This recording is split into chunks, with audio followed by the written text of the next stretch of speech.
පිවන්ති කියන්නේ මේ දහම බොනවා කියලා කියනවා.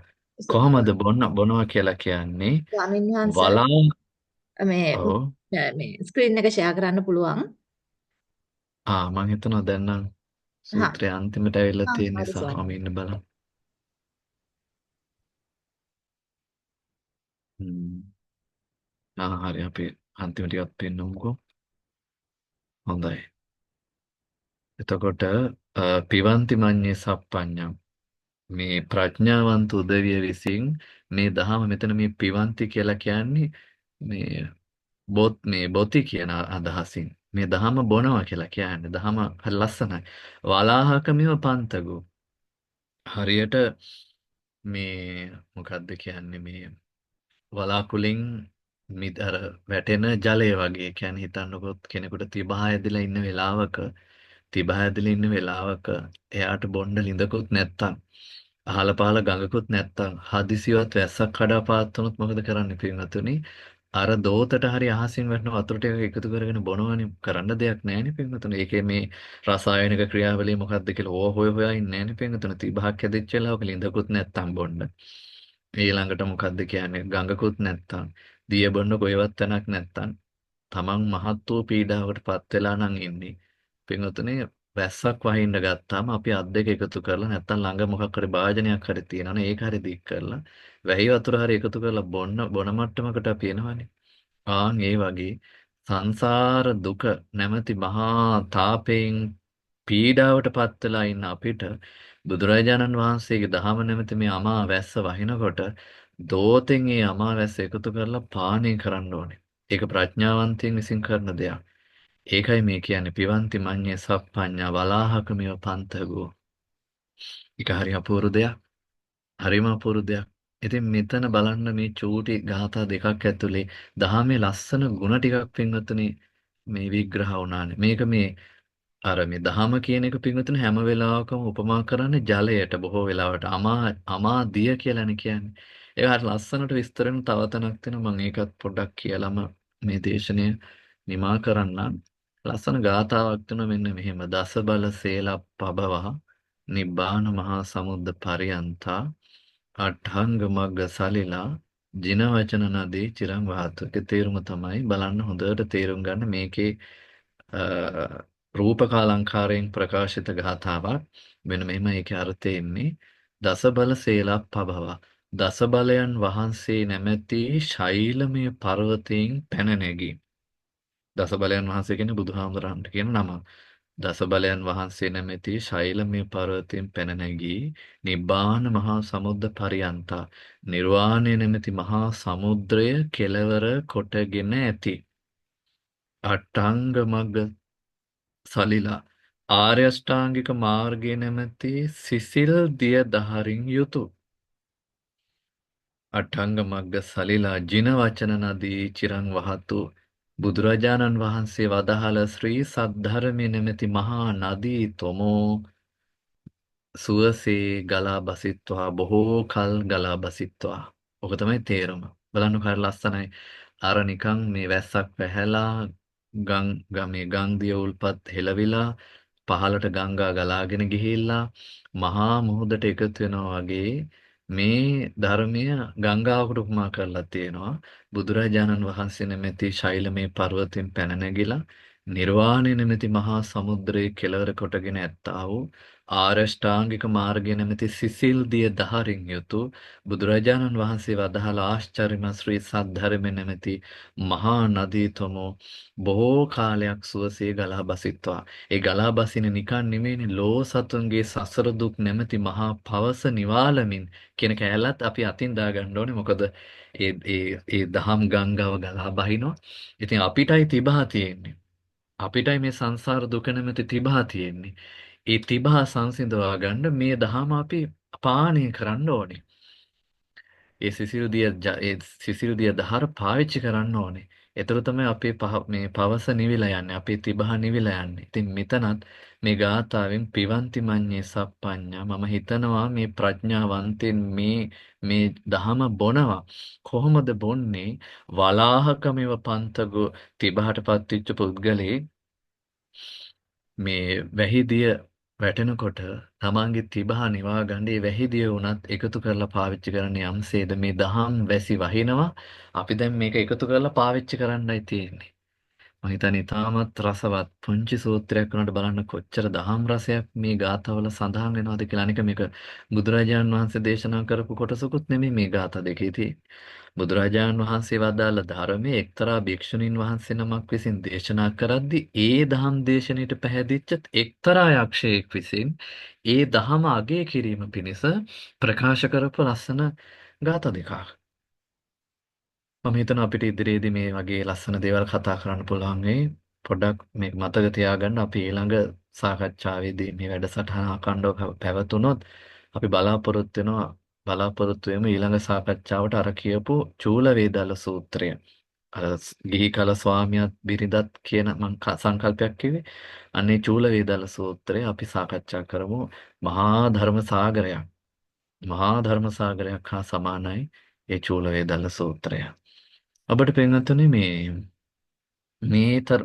මෙතෙක් වෙලා මේ කරපු දේශනය තුළින් පොඩි දෙයක් අපි කතා කරේ. නමුත් මම හිතනවා හරි රසවත්. මම බොහෝ රසයක් විඳ විඳ මේක ඔය පින්වතුන්ට කියලා දුන්නේ. පින්වතුන්ට මොනවා හරි දැනගන්න දෙයක් තියෙනවා නම් අහන්න පුළුවන්.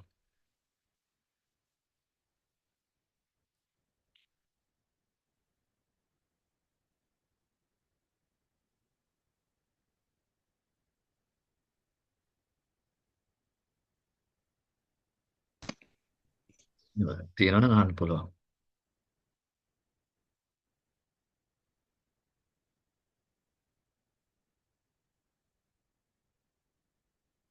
දැන් මම හිතනවා එහෙම ප්‍රශ්න නොමැති බවයි පෙනෙන්නේ.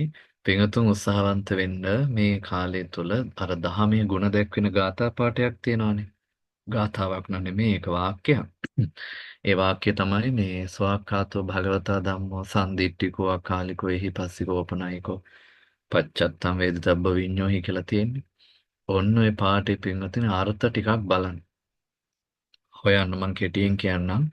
දැන් මෙතන මේ දහමේ ගුණ ගැන කතා කරනකොට පින්වතුනි දහමේ ගුණ හකුලවා ගත්ත තැන තමයි ওই පාඩය.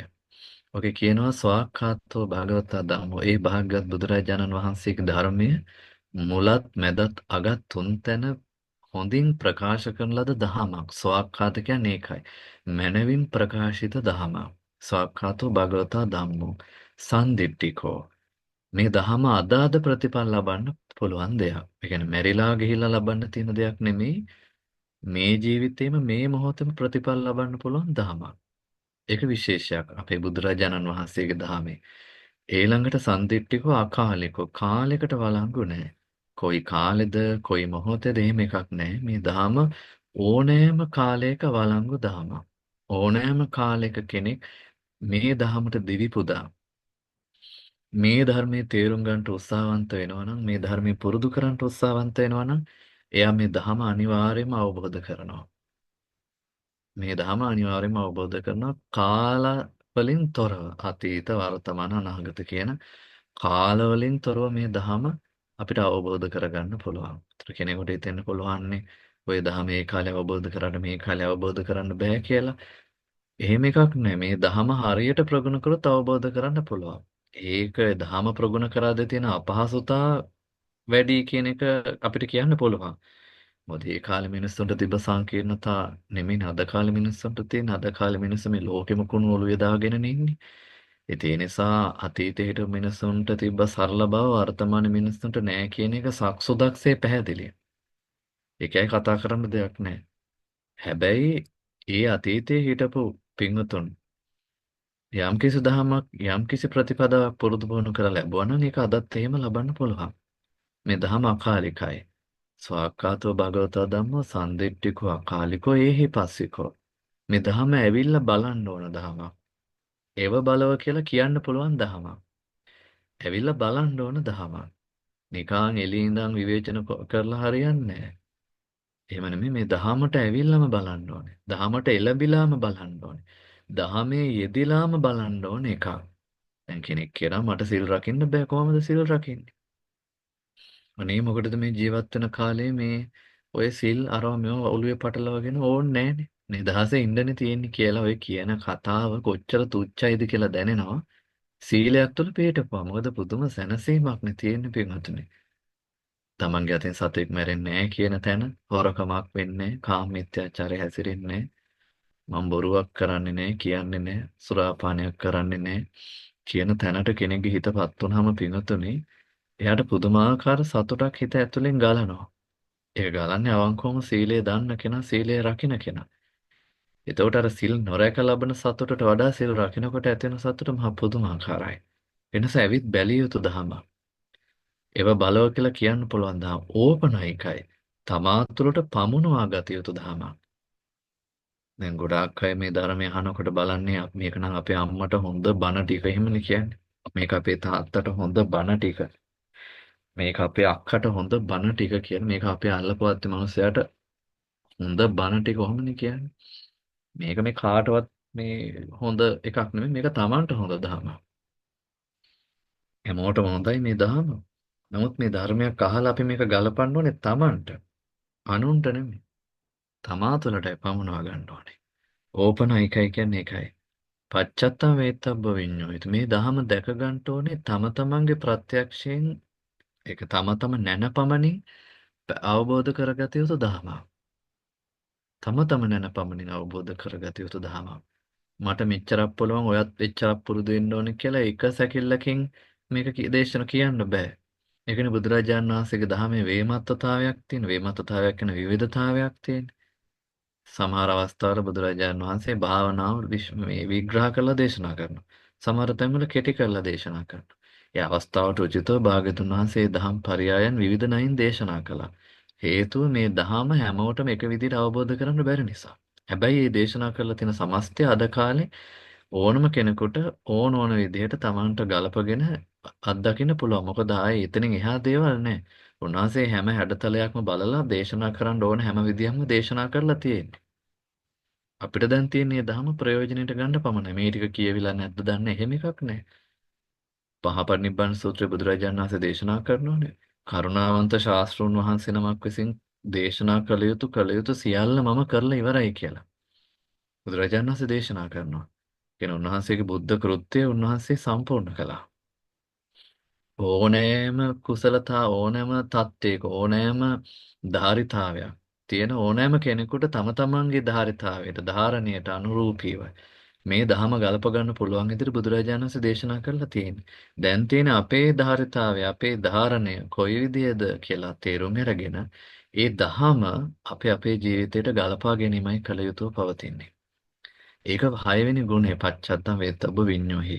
තම තම නැනපමණින් මේ දහම අවබෝධ කරගන්න. මේක තවත් පින්වත්න හොයලා බලලා මේ දහම් ගුණ මතු කරගන්න. ඊට පස්සේ මේ දහම නිතරම අහනකොට ඒ දහම් ගුණ ස්වභාවයෙන්ම මතුවෙනවා. මොකද Tamanට පේන එකක් නෙමෙයි කියන්නේ බොරුවක් නෙමෙයිනේ. ඒ කියන්නේ හිතන්නකොන මරණයටපත් වෙලා දෙවියන් අතර ඉපදිලා මේක කරගන්න තියෙන්නේ කියලා කියනවනම් අන්න ප්‍රශ්නයක්. මොකද අපිට පේන්නේ නැහැනේ. නමුත් මේ ඒ කියන්නේ එහෙම දේවල් මේ දහමේ තියෙනව නැත්තේ නෑ. නමුත් ඒවා මේ සාමාන්‍ය දේවල්. මොකද බුදුරජාණන් වහන්සේගේ දහම එහෙම දේවල් බලාපොරොත්තුෙන් ප්‍රකට කරපු එකක් නේ. නිවන කියන එක බලාපොරොත්තුෙන් ප්‍රකට කරපු එකක් නේ. ඒ නිවන කියන ඒ ශ්‍රේෂ්ඨ ධර්මය ඔය කොහෙවත් ගිහලා ලබන්න තියෙන එකක් නෙමෙයි. මේ ජීවිතේම අත්දකින්න තියෙන දෙයක්. ඒකට අදාළ ගුණධර්ම මේ ජීවිතේ පුරුදු පුහුණු කරන්න තියෙන දෙයක්. මෛත්‍රී බුදුරජාණන් වහන්සේ බුද්ධත්වයට පත් වෙනකම් බලන් ඉන්න අවශ්‍ය දෙයක් නෙමෙයි. අදම අපිට මේ ධර්ම අවබෝධ කරගන්න පුළුවන් වැඩපිළිවෙලක් තියෙනවා. ඒක අදම අවබෝධ වෙන්නේ නැතත් අදම ප්‍රගුණ කළ හැකි යම් වැඩපිළිවෙලක් අපි තුල තියෙන ඒ ප්‍රගුණ කරනකොට අපිටම දැනෙන්න ගන්නවා. අපි තුල තිබ්බ ඒ කෙලෙස් ස්වභාවයන් අපි තුල නිවිලා යනකොට ඒක අපිට පේන්න ගන්නවා. අපිට අර වෙනදා දුකක් ඉවස ගන්න බැරුව ගහ බැන ගන්න මට්ටමට හිතපත් වෙලා වෙනදා මිත්‍යාවට ඔළුව යන මේ මනස වෙනස් වෙලා සම්මා දිට්ඨිය තුල හිත පිහිටනකොට අපිටවත් තේරෙන්න ගන්නවා. ඒ හරි පුදුම දේවල්. වෙනදා හුණාගේ හඬටත් බය වෙන සිත ඒ වගේ දේවල් වලට බය නොවි බය නැතුව සිත පිහිටන මට්ටමකටපත් වෙනවා. ඉතින් ඒවා හරි අපූර්වයි පින්තුනේ. ඉතින් කෙසේ වෙතත් මේ සුවිශේෂී ශ්‍රී සද්ධර්මය ඔබට සුවසේ අවබෝධ වේවා කියන ප්‍රාර්ථනාව බොහොම මෛත්‍රී පූර්වංගම ප්‍රාර්ථනා කරනවා. ඒ විශේෂයෙන් අද මේ ධර්ම දේශනාව සඳහා දායකත්වයේ දරනවා උදාරි ශශිකලා පින්වත් නෝනා මහත්මිය. විශේෂයෙන් එතුමිය මේ ධර්ම දේශනාව සඳහා දායකත්වයේ දරන්නේ තාරික් සමීනහා නුදාරි වන තමන්ගේ පවුලේ සියලු දෙනාට ස්ටෙප් ෆෝවර්ඩ් සියලු දෙනාට සෙත් පැතීම මෙන්ම ගෞරවනීය ස්වාමින් වහන්සේට සෙත් පැතීම සහ සියලු මියගේ ඥාතීන්ට පින්පෙත් අනුමෝදන් කිරීම මේ උතුම් ධර්ම දේශනාවට දායකත්වයේ දැරීමේ සුවිශේෂී අරමුණ.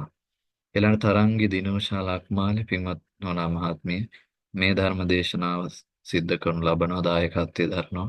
මැයි මාස 7 වෙනි දිනට යෙදී තිබෙන තමන්ගේ උපන් දිනය වෙනුවෙන් සෙත් පැතීම මෙන්ම පවුලේ සැමටත් ස්ටෙප් ෆෝවර්ඩ් පවුලේ සැමටත් සෙත් පැතීම මේ උතුම් ධර්ම දේශනාවේ ආරම්භය. ඊළඟට උරේෂා නෝනා මහත්මිය මේ ධර්ම දේශනාව සඳහා දායකත්වයේ දරනවා. තමන්ගේ පවුල සියලු දෙනාටම ස්ටෙප් ෆෝවර්ඩ් සියලු දෙනාටම ඒ වගේම ගෞරවනීය ස්වාමින් වහන්සේට සෙත් පැතීමත් සියලු මළගිය ඥාතීන්ට පින්පෙත් අනුමෝදන් කිරීමත් කියන මේ අරමුණ සිතේ තබාගෙන මේ උතුම් ධර්ම දේශනාව සඳහා දායකත්වයේ දරන බව සිහිපත් කරනවා. එනයින් ඒ දායකත්වයේ දරන පින්වතුන්ගේ සියලු අරමුණු වහා සඵල භාවයට පත් වේවා. මේ පින්කම සඳහා දායකත්වයේ දරන පින්වතුන්ට මේ පින්කම සංවිධානය කරමින් බොහෝ කාලයක් තිස්සේ මේ සංවිධානය කරන්නට ඕනී කියන හැඟීමෙන් මා සමග නිරතුරුවම සාකච්ඡා කරමින් ඔබට මේ ධර්මයේ සුන්දර පණිවිඩය ළඟා කර දීමේ මහා ප්‍රයත්නයක යෙදෙන අපේ පින්වත් චාන්දිමා මූණමලේ අපා පින්වත් නෝනා මහත්මියට ඒ වගේම එතුමියගේ පවුලේ සියලුම පින්වත්තුන්ලාටත් ඒ වගේම මේ ධර්ම දේශනාව සඳහා සහභාගී වෙන පින්වත්තුන්ලාටත් පවුල්වල සියලු දෙනාටමත් කායික සුවය ලැබේවා මානසික සුවය ලැබේවා චිරජීවන උදා වේවා කරන කියන සියලු කටයුතු දිනෙන් දින දියුණු වෙන වේවා තබන පියවරක් පාසා සාර්ථකත්වයේ හීනි පෙත්තරම ළඟා වීමේ වාග්ය සැලසේවා වැටෙන හැම මොහොතකම 10000 වාරයක් තුනුරුවනේ අනන්ත ගුණ බලෙන් නැගී සිටින්නට අවශ්‍ය කරන ඥානයේ ශක්තිය ලැබේවා. සතර දළදා වහන්සේගේ පිහිට ශ්‍රී මහා බෝධි උත්තමයන් වහන්සේගේ පිහිට ද්‍රෝණයක් ධාතු වරා වැඩ සිටින ස්වර්ණමාලී මහා සෑ රජුන්ගේ ආශිර්වාදය ලැබේවා. මෙලොව සැනසේවා පරලොව සැනසේවා කෙලවර අමා මහ නිවන නිවෙන්නට උපකාර වෙන මහානුභාව සම්පන්න පින්කමක් බවට මේ අත්‍යදාරතර පින්කම පත් වේවා කියන ප්‍රාර්ථනාව සිද්ධ කරනු කැමැතියි.